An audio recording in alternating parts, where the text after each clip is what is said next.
Okay, so you ever feel like you're doing absolutely everything right for weight loss?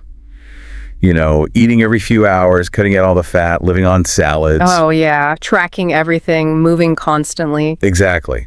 But the scale just, Yeah. it doesn't budge. Or maybe it even goes up. It feels like you're blocked. It's incredibly frustrating. You're putting in so much effort, you're committed, but nothing. Yeah. And, the sources we looked at really highlight why. Often the mistakes are hidden in the very rules we think we have to follow. Right. That's what we found too. We dug into a whole stack of research detailing like 5 key mistakes. Things that sabotage even really dedicated efforts, and often they look like good advice. Cleverly disguised, yeah. So our mission today is basically to rip up that old playbook. We want to give you the actual strategies, the counterintuitive stuff that works. And that's the key difference, isn't it? Between just grinding away with the same old habits and actually seeing transformation. It's about understanding these strategic errors. You don't need to try harder, necessarily. You need a better map. Exactly. A much better map. Okay, let's unpack this. Where should we start? Maybe with the biggest one. The fat phobia thing. Yeah, let's do it.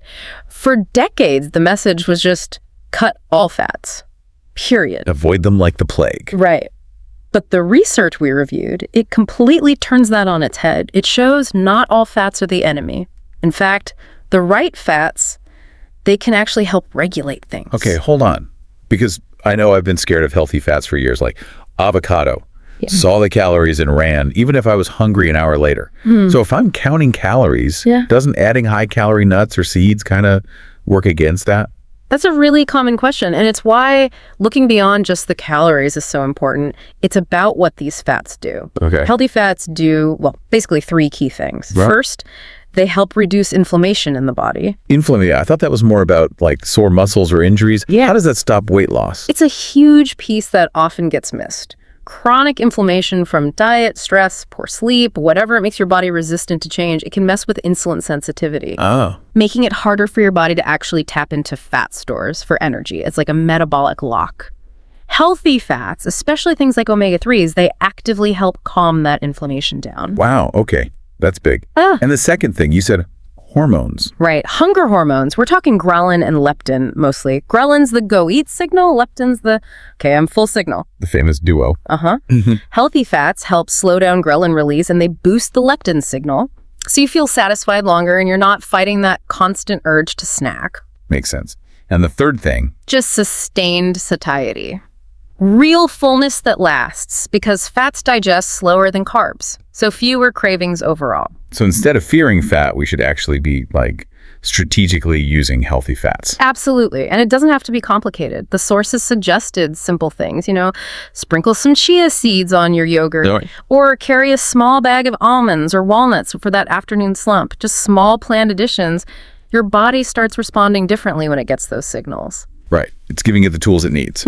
Okay, so moving on from fats. Another thing the research really hammered home was fiber, specifically soluble fiber. They described it like a magic sponge. Yeah, that's a great way to put it because when soluble fiber hits your gut and mixes with water, it forms this thick gel-like substance. Okay. Sounds a bit weird, but okay. Yeah, maybe.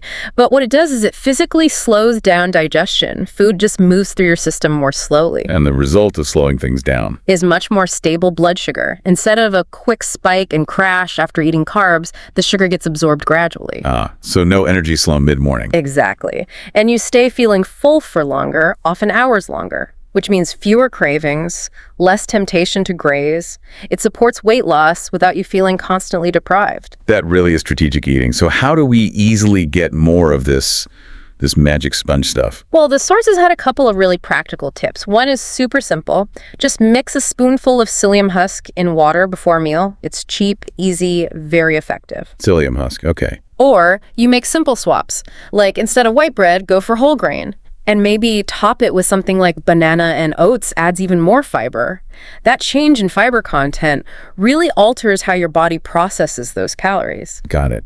So we've got fats and fiber covered on the nutrition side. Yeah. But you mentioned something else, shifting focus away from the plate to how we start the day. Breakfast protein. Yes. This one is, it's a game changer that almost nobody talks about enough. Starting your day with a good whack of protein. It honestly transforms your energy and metabolism for like the next 12 hours. Really? Because we're so conditioned to grab quick carbs first thing, right? Toast, cereal, a bagel. Yeah, the easy stuff. Which sets you up for that 10 a.m. crash. Yeah. And then you're hunting for sugar again. So what does protein do differently? It basically stops the craving cycle before it starts. Protein gives you stable blood sugar right from the get-go. No big spike, no crash. Okay. But here's the really crucial bit the sources highlighted. Protein helps protect your lean muscle mass while your body is burning fat. Ah, that's the key, isn't it? Because if you lose muscle, your metabolism slows down, and it gets harder and harder to lose weight. Precisely. You're protecting your calorie-burning engine for the long term. You're investing in your metabolism. Front-loading protein helps keep that engine running strong. So we ditch the sugary cereal and aim for something like, what are we talking? Maybe an omelet. You could add some low-fat cheese, even cottage cheese works. Or if you're in a rush, like a protein shake with maybe some banana and oats blended in. So the focus shifts. Yeah. Protein and maybe some healthy fats are the main event at breakfast, not the carbs. Yeah, look at your plate protein should be the biggest part.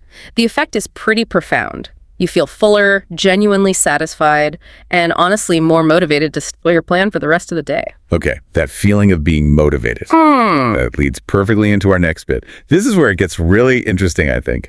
Moving beyond just what you eat to the internal game, the psychology. Yes, the part that often unlocks everything else. Most people think sticking to a plan is just about willpower, right? Right. Gritting your teeth, resisting temptation 2147. Like brute force. But willpower. It's like a muscle or maybe a battery. It gets tired, it runs down, especially by mid-afternoon. Tell me about it. 3 p.m. hits and yeah. Exactly. So what the research pointed to is that the real secret isn't willpower. It's actually confidence. Confidence. But how do you build that when weight loss often feels like one setback after another? You build it with small wins, tiny incremental successes. It's about proving to yourself again and again in little ways that you can do it. Like what kind of things? Like, okay, I actually had that protein breakfast today, or I reached for the nuts I planned instead of grabbing those chips.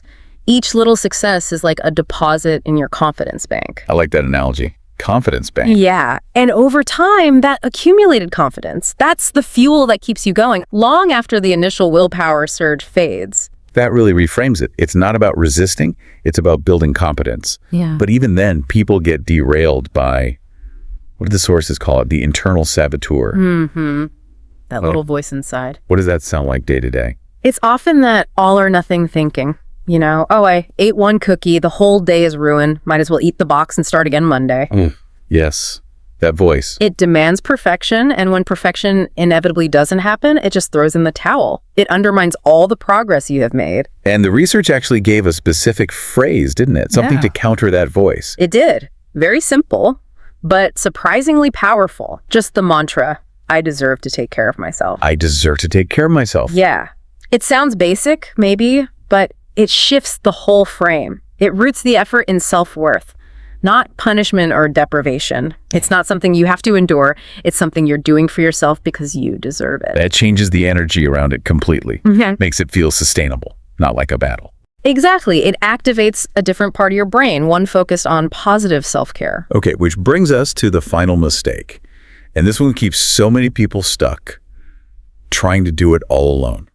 Thinking if they just try harder, read more articles, they'll crack the code themselves. Yeah, the lone wolf approach. And the puzzle analogy from the sources fits perfectly here. Right, assembling a puzzle without the picture on the box. Precisely. You've got all these pieces, nutrition, hormones, psychology, exercise, but without seeing how they fit together, you waste so much energy trying to force things that just don't work for you. It's inefficient and incredibly frustrating. And the research was really clear. Getting expert guidance is key. It provides that picture, that strategy. So who needs to be on this strategic team? The sources basically outlined 3 core roles. First, a good nutritionist. And their job isn't just handing out a generic meal plan. No cookie-cutter approach. Right. It's about personalizing it. Looking at your body, your lifestyle, your history, and tailoring the nutritional strategy accordingly, adjusting as you go based on how you respond. Okay, personalized nutrition. Who's next? Second, the psychologist, or maybe a therapist specializing in eating behaviors. We just talked about the internal saboteur. Their role is to help you identify your specific patterns, those limiting beliefs or triggers that keep tripping you up, and give you tools to manage them. Tackling the mental roadblocks. Right. Makes sense. And the third? A trainer.